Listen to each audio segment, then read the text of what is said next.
నమస్తే, welcome to our channel. Ugadi పండుగ విశిష్టత ఏంటి? ఉగాదిని జరుపుకోవడానికి గల ముఖ్య కారణం ఏంటి? మనతో పాటు మాట్లాడడానికి డాక్టర్ టీకేవి రాఘవన్ ఉన్నారు. వారిని అడిగి మరిన్ని విషయాలు తెలుసుకుందాం. ముందుగా నమస్తే సార్. నమస్కారం అమ్మా. ఉగాది పండుగ విశిష్టత ఏంటి? అంటే ఒక్కో యుగంలో ఒక్కోలా ఉందా, లేకపోతే కలియుగంలో మాత్రమే ఉందా? దీనికి సంబంధించి పంచాంగ శ్రవణం గురించి ఉన్నటువంటి విశిష్టత ఏంటంటే? అస్మద్గురుభ్యో నమః. భగవద్బంధువులారా, ఈ ప్రశ్న ఇలాంటివి ఈ ప్రోగ్రాములు సుమారు మీకు అందుబాటులో ఉన్న ఒక 25 ఛానల్స్లో భక్తి వాహిక లోపల వస్తుంటాయి. తీరుబడి ఉంటే వరుసగా అన్నీ చూడండి, ఆశ్చర్యపోతారు. మిగిలిన వాటి లోపల రాని కొత్త విషయాలు ఇక్కడ మాత్రమే దొరుకుతాయి. ఎంచేతంటే ఇది అహంకారం కాదండి. ఎంచేతంటే 20వ శతాబ్దంలో చెప్పిందే చెప్పడం తోచింది చెప్పడం అలవాటైపోయిన తర్వాత ఈ ప్రశ్న అడుగుతున్నప్పుడు వినేందుకు కూడా సిద్ధంగా ఉండరు. ఉగాది శబ్దానికి అర్థం ఏమిటి? ఉగ ఆది. ఉగం అంటే నక్షత్రం అని అర్థం. నక్షత్రములు అశ్విని భరణి కృత్తిక ఉంటాయి కదా.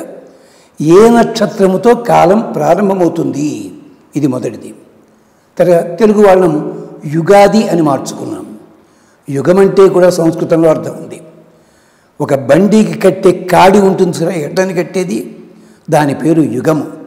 అంటే యుగాది అంటే 2-3 రకాల సన్నివేశాలు కలిసే సందర్భము. ఇది ఉగాది. నిజమే, మా చిరంజీవి అమ్మాయి అడిగిన ప్రశ్న మంచి ప్రశ్న. ఇది ఇతర యుగాల్లో ఎలా ఉంది, ఇప్పుడు ఎలా ఉంది? ఇతర యుగాలే కాదు, ఇప్పుడే కాదు, ఎప్పుడు ఉగాది ఎలా ఉంటుందో తెలుసిన? పురాణాల్లో ఉంటుంది. ఎక్కడ?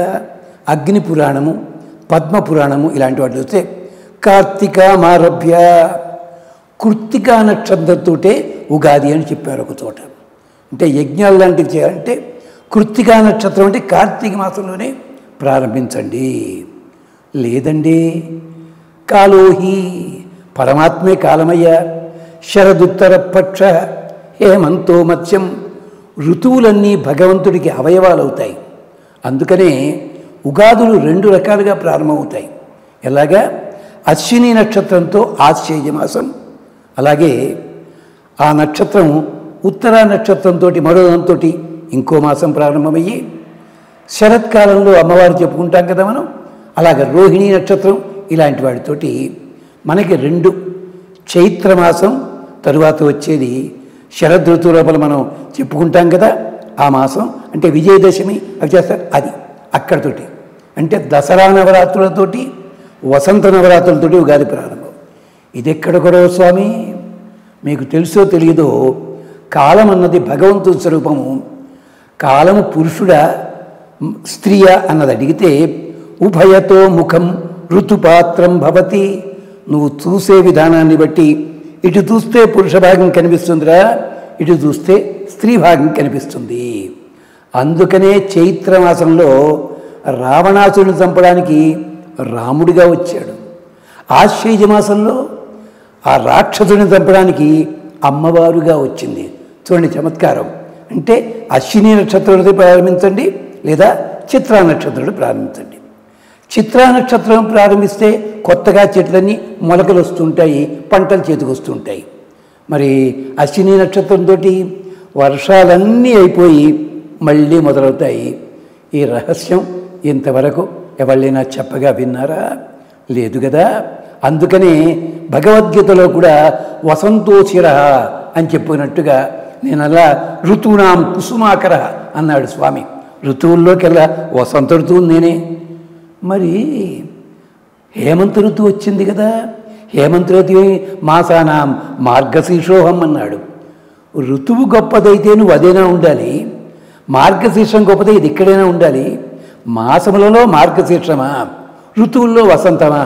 ఏమిటయ్యా ఇది? చమత్కారం ఏమిటంటే మార్గశీర్ష మాసంలో పూజలు చేస్తే భగవంతుడి గుండెల్లో ఉన్నామని అర్థం. మరి అక్కడ ఋతువుల్లో కొత్త ఋతువు వచ్చింది, ఉత్సాహం. ఇది ఉగాదికి సంబంధించింది. ఈ విశేషాలన్నీ కూడా అధర్వణ వేదము యజుర్వేదంలో మనకి సమయం చాలదు. ఎంచేత 5 నిమిషాలు చెప్పాలి కదా.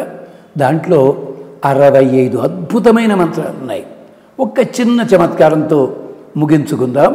మీరు ఎప్పుడైనా చూడండి, పశువులు మేతకి వెళ్ళినప్పుడు వెనక్కి తిరిగి వస్తాయి. అవేం టైం చూసుకోవండి. మనం ఏం చేస్తాం, ఆఫీసులో కూర్చుని ఇలా చూసి బయలుదేరుతాం. పశువులకి తెలుసున్న కాలం ఏమిటన్నది తెల్లవారిందని మనకి తెలవదు, ఎవరో చెప్తే కానీ. పక్షులకు ఎవడు చెప్పాడండి? అందుకనే తస్మాత్ చతుష్పాత్త పశవ ఉపజీవంతి ద్విపాత్త తం అనుయాంతి. 4 కాళ్ళున్నవి 2 కాళ్ళున్న పక్షుల్ని జంతువులను చూసి 2 కాళ్ళున్న మనుషులు కాలాన్ని తెలుసుకుంటారయ్యా. ఈ రూపం చెప్పేది ఉగాది. అందుకనే నక్షత్రముతో ప్రారంభించేది లేదు, మనమంతా ఒకళ్ళతో కలియాలి కనుక యుగాది. ఇది విశేషము. ఈ ఉగాది అన్నది ఏనాడో కృతయుగం నుంచి మొదలైంది అన్నట్టు మనమంతా ఆంగ్లేయ భాష మీద చాలా ప్రేమ కదా. తెలుగులో మాట్లాడితే చేతకాని వాళ్ళం. ఇంగ్లీషు మొదటి నెల పేరేమిటండి? జాన్యువరినా? ఏమిటా పదం? జెనిసిస్ అంటే సృష్టి ప్రారంభం అని చెప్పి. ఇలాగ 12 నెలలకి 12 కారణాలు ఉన్నాయండి. ఇక స్వస్తి. ఇక మీకు ఎక్కువ శ్రమ పెట్టను నేను. ఎంచేతంటే సరిగ్గా సమయపాలన మాకు అలవాటైపోయిన వాళ్ళం. స్వస్తి.